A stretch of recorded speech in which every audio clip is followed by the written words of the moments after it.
Biar Aceh tahu hari ini.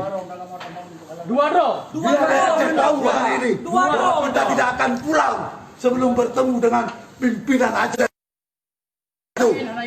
Kamu dua orang memastikan. Coba dua orang, Pak. Dua orang saja untuk melihat. Kalau dua orang pun kalian nggak kasih apa ini? Berlebihan kan? Kita dijajah di negeri sendiri. Sudah 15 tahun kita damai. Mandum nak mengenyam pendidikan Pancasila, Waka. Pakai lagi yang bebasnya berpendapat. Harus pastikan memang PRT tidak ada dia. Apakah dia seorang malaikat?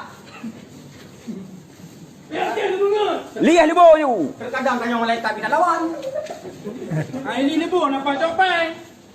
Gebal abu tu minum gebal keyakin neo mal. Teh nek TV kata-kata mu mal kayak duit.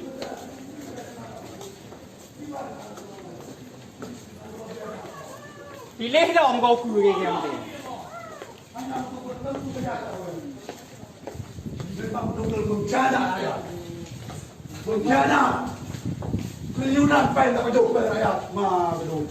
22 triliun lagi nyawa kau dijajah. Triliun pai nak kejauh. Rakyat dia terlalu pai lempung. Pemimpin kaki. Lipat petani lipat dia terlalu lempung. Ini dia nak beri korban konflik terbengkalai. Tapi triliun pai motor mewah belum miliar. InsyaAllah nyawa rebela. Oh raja ka si me raja ka nama dong. Budak-budak utai rundraw na may patikhan natin yo. Siko pa ka to benar juga. Baik dah teman-teman yo. Nyawa rebela kamu mengepangkat ni. Baik dah teman-teman yo. Hanya untuk melihat saya. Naruh penyakin ni, mereka yang tutup lewat Waka. Hana orang.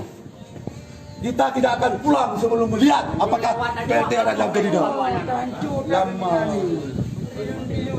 Tangkap saya ada masalah. Biar saya ditangkap yang ada masalah. Saya sudah rela hari ini ditangkap. Biar sama Ira. Biar sama SAG mana SAG? Bawa ini.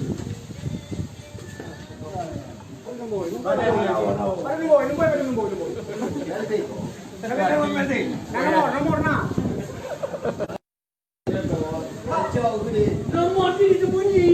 Bapak. Jangan dah. Kamu jangan dah. Di hotel ya. Enggak meroboh ke Jawa. Tengok yo ke pemimpin jangan dam dong bewe macam ni. Waktu yang pilih bro, lupa nama aku tuin lupa nak kaki neo. Pemimpinnya tanya prai cuba lagi neo. Oh dikebun kah? Halo. Ada terus dia.